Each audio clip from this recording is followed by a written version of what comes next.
Unified 911, anong matutulong namin sa'yo? Anya ti maitulong mi ken kapo. Anong may tatabang ko sa imo? Unsay akong ikatabang nimo? Ngini makadabang nami sel ka no. Sa anumang wika o dialekto, may tulong na darating sa iyo.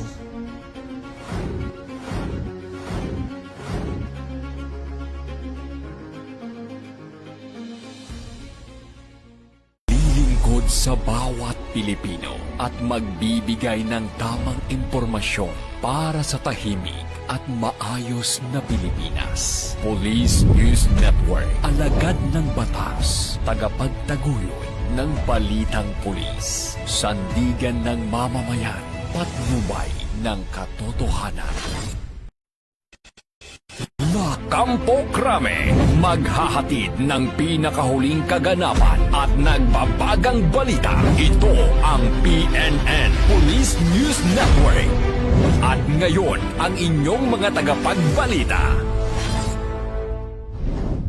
Magandang araw, bagong Pilipinas. Ako ang inyong alagad ng batas, tagataguyod ng balitang pulis. Maghahatid sa inyo ng tamang balita, kwento ng pulis, at serbisyo para sa mamamayan. At ito ang PNP News Online, ang pangunahing balita ng Police News Network, alagad ng batas, tagataguyod ng balitang pulis.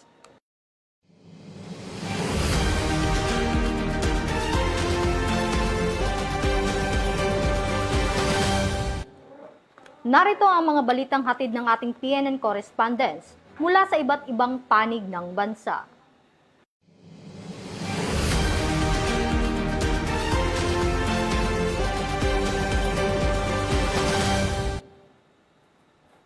Nangako ang Philippine National Police na magbibigay ng tulong at suporta sa mga naiwang pamilya ng 2 pulis na nasawi sa isinagawang operasyon sa lalawigan ng Palawan. Ang buong detalye ng report mula kay Patrol Woman Sari Bernales. Ako ang Philippine National Police ng buong suporta sa pamilya ng 2 pulis na nasawi sa engkwentro sa Puerto Princesa City, Palawan noong Biyernes Santo. Kinilala ang mga biktima na sina Ryan Chris Cabanya at Jason Fernandez na kapwang nakatalaga sa Puerto Princesa City Police Station 2. Ayon sa PNP, kabilang sa ibibigay na tulong ang mga benepisyo at iba pang assistance para sa kanilang mga naiwang pamilya bilang pagkilala sa kanilang sakripisyo sa serbisyo.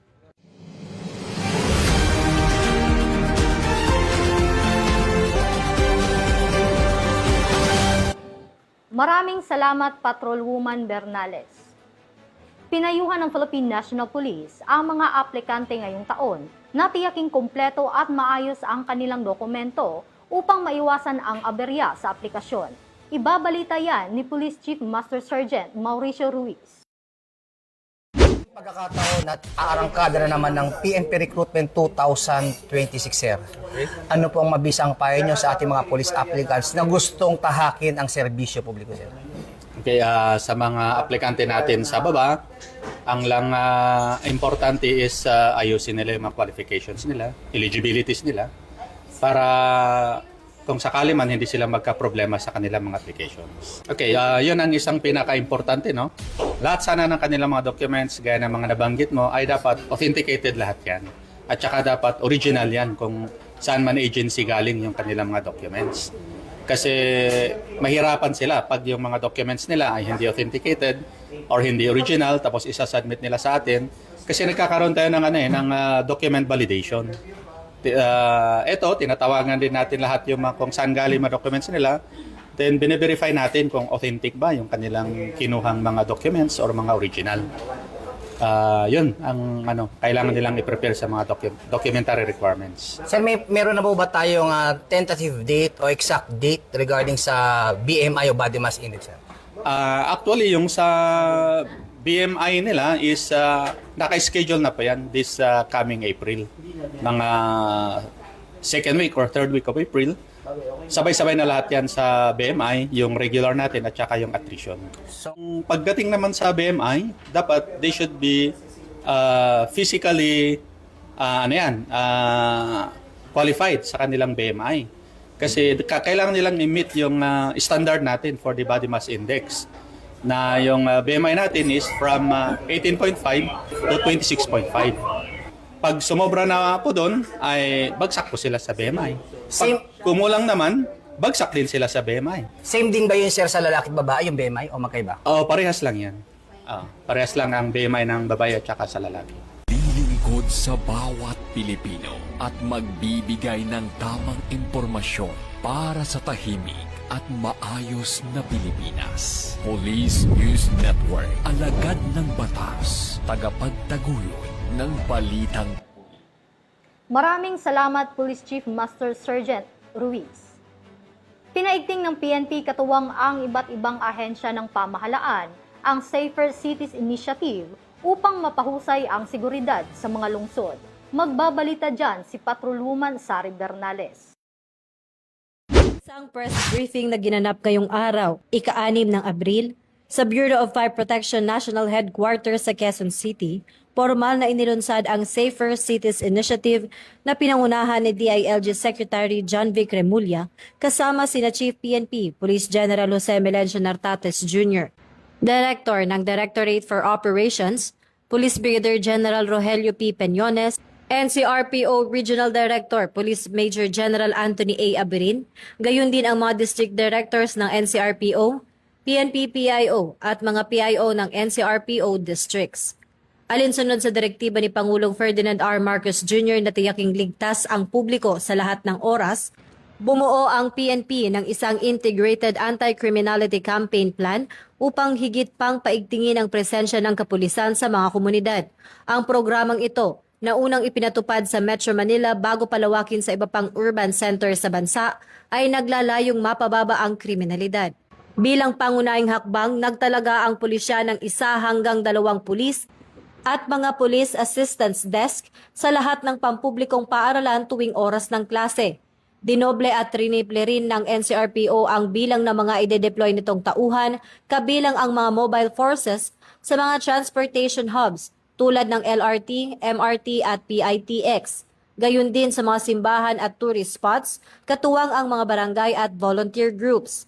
Samantala, aktibo ring nakipagtulungan ng Department of Public Works and Highways at mga local government units upang magsagawa ng road clearing operations at matiyak na malinis at ligtas ang mga kalsada. Upang masugpo ang maliit na krimen at mapanatili ang kaayusan sa mga komunidad, mahigpit ding ipinatutupad ng pulisya ang iba't ibang lokal na ordinansa. Determinado ang PNP na huliin ang mga lalabag sa mga ordinansang may kinalaman sa pag-inom ng alak sa mga pampublikong lugar. Gayon din ang mga lumalabag sa iba pang kautosang lokal. Pinagbabawalan na rin ang mga kalalakihan na maglakad sa lansangan ng walang suot na pangitaas. Aktibo ring nagpapatrolya ang mga otoridad upang ipatupad ang 10 p.m. curfew para sa mga menor de edad. Pati na rin ang pagbawal sa paggamit ng videoke lampas alas 10 ng gabi bilang paggalang sa mga nagpapahinga. Higit pa rito, nagsasagawa ang kapulisan ng intensified police patrols sa mga kilalang gimikan sa lungsod upang agad na maaresto ang mga naghahanap ng gulo. Isang hakbang na patuloy na nag-aambag sa pagbaba ng mga insidente ng krimen sa mga binabantayang lugar. Ako po si Patrolwoman Sari Bernales, nagbabalita para sa Police News Network. At ito ang bagong PNP para sa bagong Pilipinas. Serbisyong mabilis, tapat at nararamdaman.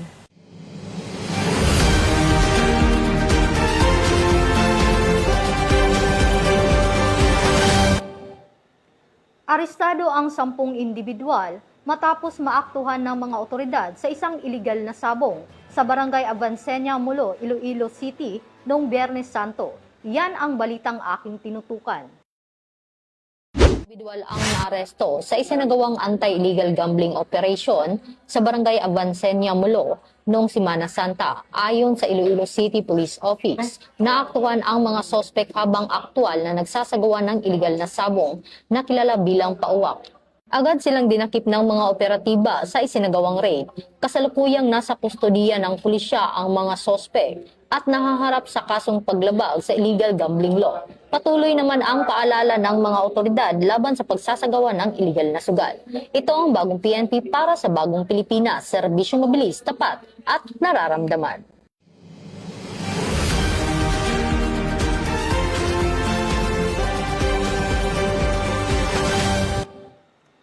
Naging ligtas at maayos ang Semana Santa sa Isabela ayon sa kapulisan sa pangunguna ng Isabela Police Provincial Office. Magbabalita dyan si Patrolwoman Maria Senyora Agboya.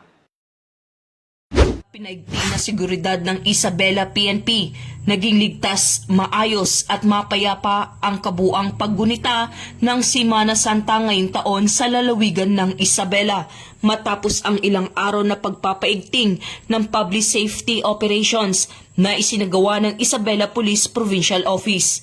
Sa pangunguna ni Police Colonel Manuel B. Bringas, Provincial Director ng Isabela PPO, nag-deploy ng sapat na bilang ng mga kapulisan sa mga simbahan, pangunahing lansangan, terminal at mga lugar pasyalan upang matiyak ang kaligtasan ng publiko sa panahon ng mahal na araw. Nagsagawa rin ng Police Assistance Desk, foot at mobile patrols at mahigpit na koordinasyon sa iba't ibang ahensya ng pamahalaan upang maiwasan ang anumang uri ng krimen at sakuna. Ayon kay Police Colonel Bringas, aniya, lubos kong pinupuri ang dedikasyon at sakripisyo ng bawat miyembro ng Isabela PPO na walang sawang naglingkod upang matiyak ang kaligtasan ng ating mga kababayan sa buong Semana Santa. Ang matagumpay na resulta ng ating operasyon ay bunga ng ating pagkakaisa, kahandaan at pakikipagtulungan ng komunidad. Patuloy po nating panatilihin ang pagiging mapagmatsyag at responsableng mamamayan upang mapanatili ang kapayapaan sa ating lalawigan. Sa huli, muling pinagtitibay ng Isabela Police Provincial Office ang kanilang paninindigan sa pagsisilbi at pagprotekta sa mamamayan. Ito po si Patrolwoman Maria Senyora Jimenez Agbuya mula sa Isabela Police Provincial Office. Nag-uulat para sa bagong PNP, para sa bagong Pilipinas na may serbisyong mabilis, tapat at nararamdaman. Maraming salamat, Patrolwoman Agbuya. Matagumpay na naaresto ng mga operatiba ng pulisya ang ilang most wanted persons sa Davao City sa ilalim ng pinaigting na kampanya ng Oplan Igmat. Yan ang balitang aking tinutukan. Pinaigting na operasyon ng Police Station 1, Santa Ana, sa pamumuno ni Police Major Richen M. Lagnayo, matagumpay na naaresto ang ilang most wanted persons sa isinagawang manhunt operations. Dalawa sa mga sospek ang naaresto habang tangkang umalis ng lungsod sa kasagsagan ng Semana Santa. Si alias Yanyan ay naaresto sa Santa Ana Wharf dahil sa kasong illegal gambling, habang si alias Gigi ay nadakip sa Gaisano Mall Van Terminal kaugnay ng kasong illegal drug. Samantala, dalawa pang wanted persons na may kasong murder at robbery ang nahuli rin sa hiwalay na operasyon sa tulong ng koordinasyon, surveillance at impormasyon mula sa publiko. Patunay na ang mga operasyong ito ay patuloy na pagbabantay ng kapulisan upang mapanatili ang kapayapaan at kaayusan sa lungsod, lalo na ngayong Semana Santa. Ito ang bagong PNP para sa bagong Pilipinas, serbisyo mabilis, tapat at nararamdaman.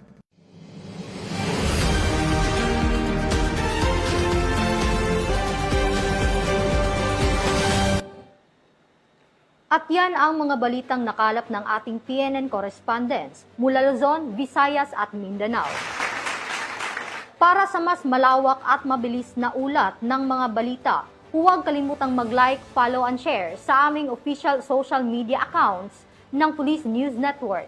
Tutok lang sa aming YouTube channel para sa mga live stream at replays at i-follow kami sa Twitter account para sa real-time updates at Facebook accounts ng Police News Network.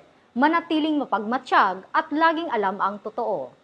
Sa ngalan ng pamunuan ng Philippine National Police, sa pangunguna ni Chief PNP Police General Jose Melencio C. Nartatis Jr. at sa pamumuno ni President Ferdinand Bongbong Marcos Jr., kami ay maglilingkod sa bawat Pilipino, magbibigay ng tama at balanseng balita.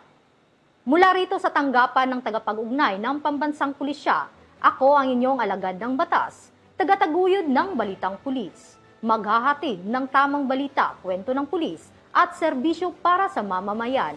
At ito ang PNP News Online, ang pangunahing balita ng Police News Network.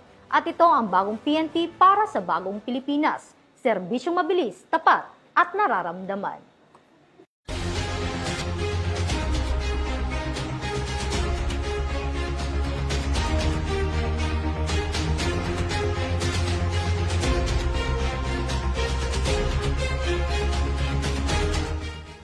Police News Network, alagad ng batas, tagapagtaguyod ng balitang pulis.